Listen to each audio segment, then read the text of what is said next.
Start करते हैं। Like और शेयर जरूर करना ताकि आपके प्यार स्नेह और आशीर्वाद से हम इस क्लास को कंटिन्यूज रख सकें। पहला क्वेश्चन देखिए, बिशलपुर बांध किस नदी पर बनाया गया है? बहुत ही आसान क्वेश्चन और पेपर में आता ही आता है। बिशलपुर बांध है वो बनास नदी पर बनाया गया है और किस जिले में? टोंक जिले में है। ये बिशलपुर बांध टोंक जिले में है, बनास नदी पे।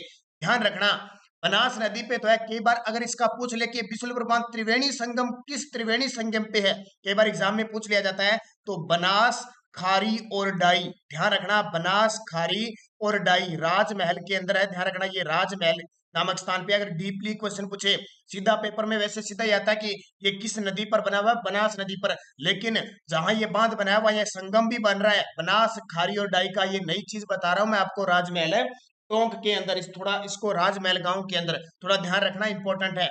दूसरी बात, अभी कॉलेज लेक्चरर के अंदर क्वेश्चन आया था कि राजस्थान के किस बांध में रंगीन मछली एक्वेरियम, अभी हाल ही में करंट का क्वेश्चन है, रंगीन मछली एक्वेरियम गैलरी और ब्रीडिंग यूनिट का लोकार्पण हुआ है? तो वो बिशलपुर बांध टोंक के अंदर हुआ है।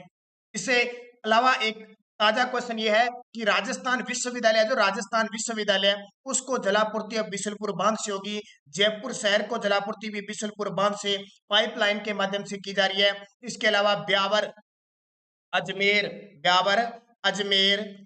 किशनगढ़, टोंक, इन क्षेत्रों में आने वाले सभी में बिशलपुर बांध से सिंचाई और पेयजल की आपूर्ति मिलती है। तो बहुत इंपॉर्टेंट बिशलपुर बांध परीक्षा में पूछा जाता है, हर बार बजट में यहाँ से इसके लिए राशि स्वीकृत होती है।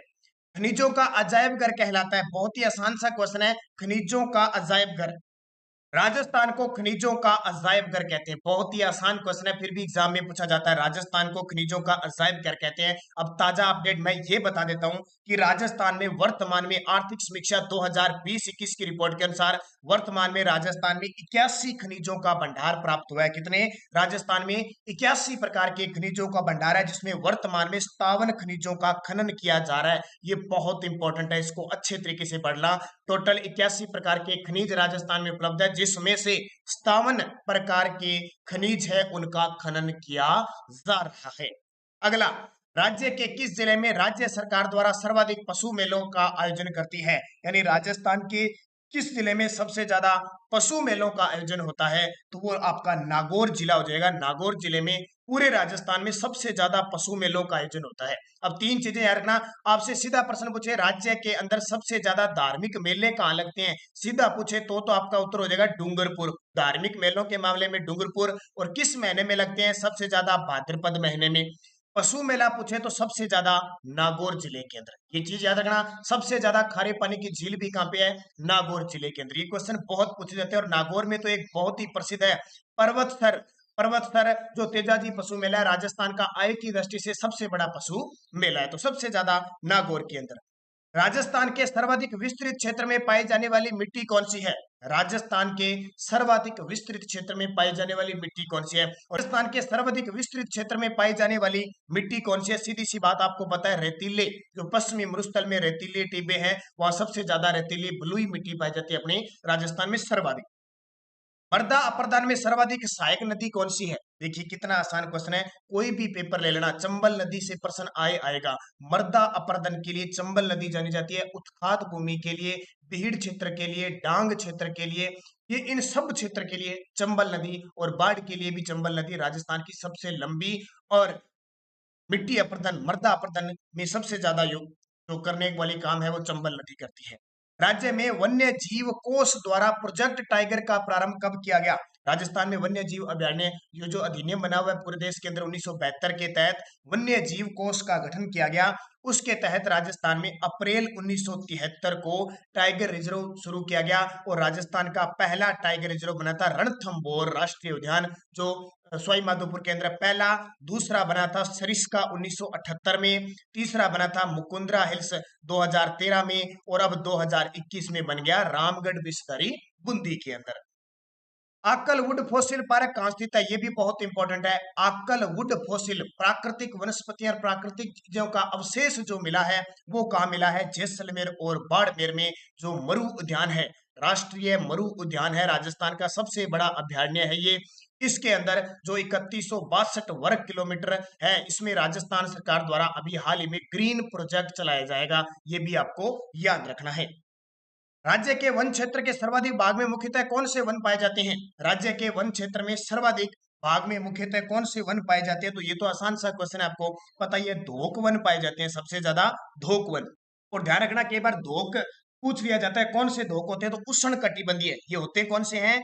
उष्ण कटिबंधीय शुष्क धोक वन होते हैं, जिनको हम पतझड़ी मिश्रित भी कहते हैं, धोकड़ा के वन जिसको कहते हैं, क्या कहते हैं? धोकड़ा के वन। और सबसे ज्यादा ये दक्षिणी राजस्थान में पाए जाते हैं, लगभग पूरे वनों का 58% ये वन है, ध्यान रखना इनका। और सर्वाधिक सघनता इनकी देखें ना, तो सबसे ज्यादा करौली जिले के अंदर है, और ये कोयले निर्माण के लिए उपयोग तेल जलाने के काम में आती है। तो इनका नाम वैसे पूछ ले तो शुष्क कटिबंध उष्ण कटिबंधीय शुष्क धोक वन है।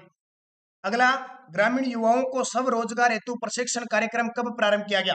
ग्रामीण युवाओं के लिए स्वरोजगार हेतु प्रशिक्षण कार्यक्रम कब प्रारंभ किया गया? ये कुछ इस प्रकार के क्वेश्चन है जो बहुत पुराने समय से चले हुए हैं, इनको ध्यान रखना। ग्रामीण युवाओं को स्वरोजगार हेतु प्रशिक्षण कार्यक्रम कब शुरू किया गया? देखिए यहाँ पे थोड़ा सा 1700 आ गया, शायद उल्टा आ गया इसमें, ठीक है, इस क्वेश्चन को काट देना, इसमें कुछ कंफ्यूजिंग है, कुछ नया अलग है। ये स्वरोजगार प्रोग्राम 2018 के अंदर चलाया गया था, वो है, इस क्वेश्चन को काट देना। भी 1732 तो है ही नहीं, मिस्टेक से इसमें कहीं गलती हुई है, ठीक है। 1900 अब हो सकता है ये 78 हो या कोई और हो, तो इस क्वेश्चन को पूरी तरीके से डिलीट माना जाएगा, ध्यान रखना। इसकी पीडीएफ भी मैं डालूं तो इसको डिलीट कर लेना, कहीं वहां आप सोच लो कि ये तो पर्सन कौन सा आ गया। केंद्रीय मरु क्षेत्र उत्थान संस्थान जोधपुर काजरी प्रारंभिक तौर पर कब स्थापित हुआ? प्रारंभिक तौर पर पूछ रहा है ये। केंद्रीय मरु क्षेत्र उत्थान संस्थान जोधपुर, ठीक है, जिसको हम काजरी कहते हैं, काजरी संस्थान है, वो जोधपुर में सबसे पहले कब स्थापित हुआ? 1952 में स्थापित हुआ, ठीक है। काजरी केंद्रीय मरु क्षेत्र उत्थान संस्थान के नाम से हुआ था, वर्तमान में इसका नाम है काजरी। और ये वर्तमान जो स्थापित हुआ, वो जो नाम रखा गया 1959 के अंदर रखा गया था, ये याद रखना, पेपर में पूछा जाता है। एक आफरी जिसकी स्थापना 1985 में हुई थी। इंदिरा गांधी नहर योजना क्षेत्र में वृक्षारोपण कार्य किस देश के सहयोग से किया जा रहा है? ये देखिए कितना इंपॉर्टेंट है। इंदिरा गांधी नहर योजना क्षेत्र में वृक्षारोपण का काम किया जा रहा है, किस देश के सहयोग से? तो याद रखना, जापान के सहयोग से। किसके सहयोग से? जापान के सहयोग से यहाँ वृक्षारोपण किया जाता है। एक मरु सेना तैयार की जा रही है, किसको? जो वृक्षारोपण का काम करें उनको नाम दिया गया मरु सेना। केंद्रीय मरु क्षेत्र अनुसंधान संस्थान काजरी कहाँ स्थित है? ये आ गया, ठीक है। केंद्रीय मरु उद्यान या मरु अनुसंधान संस्थान काजरी, जो काजरी है, जिसका मुख्यालय जोधपुर में है, स्थापना इसकी 1959 को हुई थी। इसके कुछ क्षेत्र भी है, उप क्षेत्र भी है, जैसे भुज है, लद्दाख है, अपने बीकानेर, बाड़मेर, इन क्षेत्रों में इसके उप क्षेत्र भी है, वो कार्यालय भी इनको याद रखनी है। राज्य का एकमात्र हिमीकृत वीर्य बनाने वाला केंद्र कौन सा है? यानी हिमीकृत मानव का वीर्य बनाने वाला केंद्र कौन सा है? तो हम जानते हैं बस्सी जयपुर में कृत्रिम रूप से वीर्य बनाने का काम किया जाता है, वीर्य विलोपन करने का काम किया जाता है। मलानी नस्ल के घोड़े विशेष रूप से कहाँ पाए जाते हैं? मलानी नस्ल के घोड़े हैं वो विशेष रूप से कहाँ पाए जाते हैं? तो याद रखना, सिवाना बाड़मेर में, ठीक है। आलम जी का घोड़ा नाम सुना होगा आपने, आलम जी का धोरा, ठीक है। आलम जी का धोरा बाड़मेर बहुत प्रसिद्ध है स्थान, और यहाँ मलानी नस्ल के घोड़े पाए जाते हैं। बाड़मेर का मलानी क्षेत्र सबसे ज्यादा प्रसिद्ध है, सिवाना का क्षेत्र प्रसिद्ध है। निम्न में से कौन सा युग्म गलत है? निम्न में से कौन सा युग्म गलत है? रामदेव पशु मेला मानासर नागौर में लगता है, बिल्कुल ये तो सही है। जसवंत पशु मेला भरतपुर में लगती है, ये भी बिल्कुल सही है, जसवंत सिंह की याद में। तेजाजी पशु मेला पर्वतसर, ये पर्वतसर है नागौर, ये भी सही है। पुष्कर पशु मेला अलवर में, तो ये गलत है, क्योंकि पुष्कर पशु मेला कहाँ लगता है? अजमेर में लगता है, पुष्कर अजमेर में। अभी आपको पता है नवंबर का महीना आएगा, कार्तिक महीने में यहाँ बड़े धूमधाम से राजस्थान का सबसे बड़ा अंतरराष्ट्रीय पशु मेला, यहाँ पे रंगीन मेला लगता है। देश का दूसरा और राज्य का प्रथम परमाणु बिजली घर कहाँ स्थित है? देश का तो दूसरा है, और राजस्थान का प्रथम परमाणु बिजली घर कहाँ स्थित है? तो बहुत आसान क्वेश्चन, रावत भाटा चित्तौड़गढ़ में। देश का दूसरा कैसे है? प्रथम कौन सा है? तारापुर महाराष्ट्र। कौन सा है? तारापुर महाराष्ट्र पहला है, और दूसरा ये है। और ये भारी जल D2O के निर्माण में संयंत्र से स्थापित है ये, और कनाडा के सहयोग से चल रहा है ये काम। किसके सहयोग से? कनाडा के सहयोग से रावत भाटा चित्तौड़गढ़ में परमाणु बिजली घर राजस्थान का स्थापित है, और दूसरा बांसवाड़ा में, ध्यान रखना, निर्माणाधीन है। राजस्थान ऊर्जा विकास अधिकरण की स्थापना कब की गई? राजस्थान ऊर्जा विकास अधिकरण की स्थापना कब की गई? तो याद रखना 1985 में की गई थी। और एक बात और याद रखना, 1985 में की गई थी, एक रेडा थी, एक आरसीपीसीएल इस प्रकार नाम थी। दोनों को मिलाकर 9 अगस्त 2002 को एक संस्था बना दी है जिसका नाम है अक्षय ऊर्जा निगम। ये काम कर रही है वर्तमान, ये रेडा वगैरह, ये राजस्थान ऊर्जा विकास अधिकरण ये काम नहीं कर रहे हैं। अब अक्षय ऊर्जा निगम काम कर रही है, जिसकी स्थापना 9 अगस्त 2002 को हुई थी और इसका मुख्यालय जयपुर के अंदर है। इसका काम है वर्तमान में नवीकरणीय और गैर परंपरागत ऊर्जा स्रोत है उनको बढ़ावा देना। माही विद्युत परियोजना किस जिले में है? माही विद्युत परियोजना, अब सीधी सी बात है कि माही नदी जहां बहती है वहीं होगी। तो ये देखिए हमारे राजस्थान के दो जिले, ये एक तो है बांसवाड़ा और एक डूंगरपुर। यहाँ से माही नदी है वो निकलती है और कर्क रेखा को दो भागों में बांटती है। ये बांसवाड़ा का एक स्थान है बोरखेड़ा। बोरखेड़ा ध्यान रखना, बोरखेड़ा गांव में ये माही बजाज सागर बांध बांसवाड़ा में बना हुआ है, जिसकी जो गुजरात और राजस्थान की संयुक्त परियोजना है। ये गुजरात का 55% हिस्सा है और राजस्थान का 45% हिस्सा है, लेकिन जो पूरी विद्युत मिलती है ना 144 मेगावाट, वो हमारे राजस्थान को मिलती है।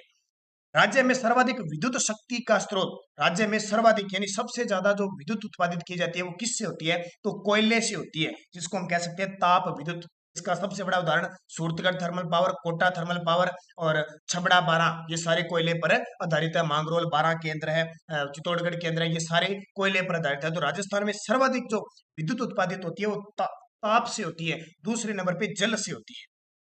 जैसलमेर जिले के किस स्थान से हीलियम गैस के भंडार मिले हैं? ये देखिए कितना इंपॉर्टेंट है। जैसलमेर जिले के किस स्थान से हीलियम गैस के भंडार मिले हैं? तो गोटारू से मिले हैं। कहां से? गोटारू जैसलमेर से हीलियम गैस के भंडार मिले हैं। और अभी कॉलेज लेक्चरर के अंदर एक क्वेश्चन आया था, ध्यान रखना, राजस्थान में वो किस राजस्थान के जैसलमेर के या किस स्थान पे इस प्रकार के पेड़ लगाए गए हैं कि वहां की आकृति भारत जैसी बना दी है, भारत के नक्शे जैसी आकृति में इतने सारे पेड़ लगाए गए हैं, वो गोटारू स्थान है। ये पूछा जाता है। यहाँ पे प्राकृतिक गैसों का भंडार है। और पश्चिमी राजस्थान के जैसलमेर बाड़मेर में रेडोन गैस का भी भंडार पाया गया है, रेडोन गैस का, ये भी याद रखना। हिंदुस्तान जिंक लिमिटेड की स्थापना कब हुई? हिंदुस्तान जिंक लिमिटेड की स्थापना कब हुई? तो हिंदुस्तान जिंक लिमिटेड की स्थापना 1966 में हुई थी, याद रखना। अब मुझे कमेंट करके तो बताना ही पड़ेगा, क्योंकि एक आधा क्वेश्चन आपको भी बताना पड़ेगा। मेहनत करोगे, ढूंढोगे प्रश्न, तो ही आपकी तैयारी होगी। अकेले मैं प्रश्न बता देता हूँ, उत्तर बता देता हूँ और आप सुन के छोड़ देते हो तब। हिंदुस्तान जिंक लिमिटेड की का मुख्यालय कहाँ पे है? राजस्थान में हेडक्वार्टर कहाँ पे है? मुझे कमेंट करके बताओगे, सारे विद्यार्थी बताओ। राजस्थान राज्य में भारत के सबसे बड़े रॉक फॉस्फेट का भंडार कहाँ पे? ये क्वेश्चन तो हर एग्जाम में आता है। खनिज का जब भी मामला आए, रॉक फॉस्फेट का सबसे बड़ा भंडार है जामर कोटड़ा उदयपुर। और 1999 में इसे सर्वश्रेष्ठ खाद्यान्न का पुरस्कार भी मिल चुका है। रॉक फॉस्फेट का नाम आते एक ही खान पेपर में आएगी, जामर कोटड़ा उदयपुर। जामर कोटड़ा उदयपुर, ध्यान रखना। मांडो की पाल डूंगरपुर में वो जो फ्लोरस्पार है, फ्लोराइट वो निकालता है। काला गुमान उदयपुर में, यहाँ भी खनिजों का भंडार है, संगमरमर जैसे कि। राजस्थान लघु उद्योग विकास निगम की स्थापना कब हुई? राजस्थान लघु उद्योग विकास निगम की स्थापना कब हुई? तो इन क्वेश्चनों को सीधा सीधा पढ़ लेना। 1961 में राजस्थान लघु उद्योग विकास, जिसको राजसिको के नाम से भी पुकारा जाता है, 1961 में इसकी स्थापना हुई थी। राजस्थान में घिया पत्थर की सबसे बड़ी खान कौन सी है? खान है ये। राजस्थान में घिया पत्थर की सबसे बड़ी खान कौन सी है? घिया पत्थर होता है, ठीक है, पत्थर होता है इसमें। तो देवपुरा उदयपुर में राजस्थान में घिया पत्थर की सबसे बड़ी खान है। भारत में किस स्थान पर संगमरमर सर्वश्रेष्ठ है? यानी भारत के किस स्थान पर सर्वश्रेष्ठ किस्म का संगमरमर निकाला जाता है? तो इससे तो आप वाकिफ हो, मकराना नागौर का सफेद संगमरमर जो विश्व प्रसिद्ध है, जिसको आपको पता है विश्व विरासत की अमूर्त सांस्कृतिक धरोहर में भी शामिल किया गया है, इसको यूनेस्को में नामित भी किया गया है, ये मकराना का। और जो एक एक जिला एक उत्पाद के तहत नागौर जिले का जो उत्पाद है वो मकराना जो संगमरमर है, इसको याद रखना। संगमरमर मंडी पूछे तो किशनगढ़ है। और खोदरीबा में तांबा होता है अलवर में। राजस्थान में नमक का सबसे बड़ा स्रोत कौन सा है?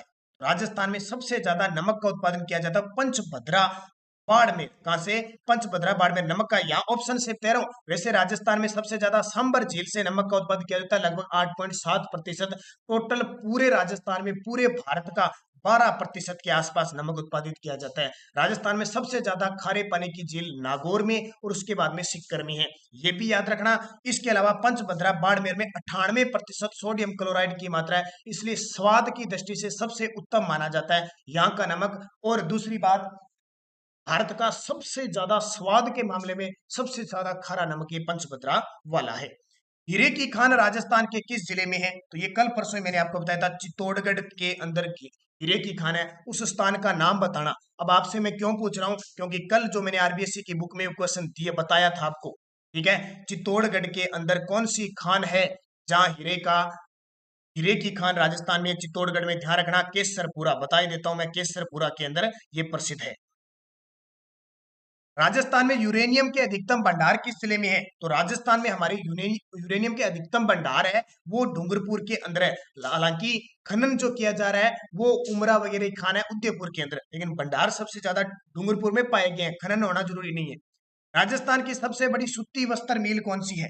राजस्थान की सबसे बड़ी सूती वस्त्र मिल कौन सी है? तो उमेद मिल है पाली में, राजस्थान की सबसे बड़ी सूती वस्त्र मिल है। और सबसे ज्यादा सूती वस्त्र मिलें पूछे सबसे ज्यादा तो वह भीलवाड़ा में, इसलिए भीलवाड़ा को राजस्थान का मैनचेस्टर कहते हैं, वस्त्र नगरी कहा जाता है। राजस्थान की पहली सूती वस्त्र mill the Krishna mill limited Beawar 1889 के अंदर स्थापित की गई थी। राजस्थान की सर्वप्रथम सीमेंट इकाई कहां स्थापित की गई है? राजस्थान की सर्वप्रथम सीमेंट, ये पेपर में इस प्रकार के क्वेश्चन आते हैं, ध्यान रखना। आप सोचते पर्सन गलत नहीं होना चाहिए, अच्छे तरीके से पढ़ लो। तो 1900 लाखेरी बूंदी में 1916 में राजस्थान में पहली सीमेंट इकाई स्थापित की गई थी, कहां पे? लाखेरी बूंदी में। राज्य में चुकंदर से चीनी निर्माण किया जाता है, राज्य में चुकंदर से चीनी निर्माण का कार्य कहाँ किया जाता है? तो ये श्री गंगानगर शुगर मिल, श्री गंगानगर, जो अब ठकुराना गांव में स्थापित हो चुकी है, ठुकराना गांव में स्थापित हो चुकी है, राजस्थान में सार्वजनिक क्षेत्र की है, ठीक है। The Mewar sugar mill Chittorgarh ये निजी क्षेत्र की है, और केशवराय पाटन बूंदी में ये सहकारी क्षेत्र की शुगर मिल है। इनमें से क्वेश्चन आता है सीधा सीधा पेपर में, ठीक है, सीधे आते हैं कौन सी सहकारी है, कौन सी निजी और कौन सी सार्वजनिक है। अगला देखिए, राज्य की कुल जनसंख्या में अनुसूचित जनजाति जनसंख्या का प्रतिशत कितना है? अब देखिए जनगणना का क्वेश्चन आ गया, हर एक एग्जाम में आ रहा है। राजस्थान की कुल जनसंख्या में अनुसूचित जनजाति जनसंख्या का, यानी अनुसूचित जनजाति का मतलब एसटी जनसंख्या का प्रतिशत कितना है? तो 13.5% है। याद, सीधा आंकड़ा याद रखना, 2011 की जनगणना के अनुसार 13.5%। राज्य में गांवों की सर्वाधिक संख्या किस जिले में है? हमारे पूरे राजस्थान में सबसे ज्यादा गांव कहां पे है? ये देखिए कितना इंपॉर्टेंट, बता दीजिए मुझे जल्दी। सबसे ज्यादा राज्य में गांवों की सर्वाधिक संख्या है वो श्री गंगानगर में सर्वाधिक गांव है, और सबसे कम हमारे राजस्थान में गांव है वो सिरोही के अंदर है, सबसे कम सिरोही में, सबसे ज्यादा श्री गंगानगर में। जनगणना 2011 के अनुसार जालोर की महिला साक्षरता कितनी है? पूछा जाएगा, क्योंकि अभी एक आरवीएनएल आरआरवीएनएल का पेपर हुआ था, उसमें क्वेश्चन आया था राजस्थान की सबसे कम महिला साक्षरता पूछी थी उसने, 52.1% है। राजस्थान की महिला साक्षरता कितनी है? 52.1। और सबसे कम है किसकी? जालोर की है। और वो जालोर की कितनी है? 38.5%। 38.5% सबसे कम महिला साक्षरता है। और सबसे कम पुरुष साक्षरता से पूछे तो वो प्रतापगढ़ है। जनगणना 2011 के अनुसार सबसे कम महिला साक्षरता वाला जिला, तो पता लग गया ना, जालोर है। कितनी है? 38.5। यह आंकड़ा पूछा जाता है पेपर में, 38.5 महिला साक्षरता है सबसे कम जालोर की। जनगणना 2011 के अनुसार सबसे कम पुरुष साक्षरता वाला जिला, अब ये क्वेश्चन भी आ गया, सबसे कम पुरुष साक्षरता वाला जिला कौन सा होगा?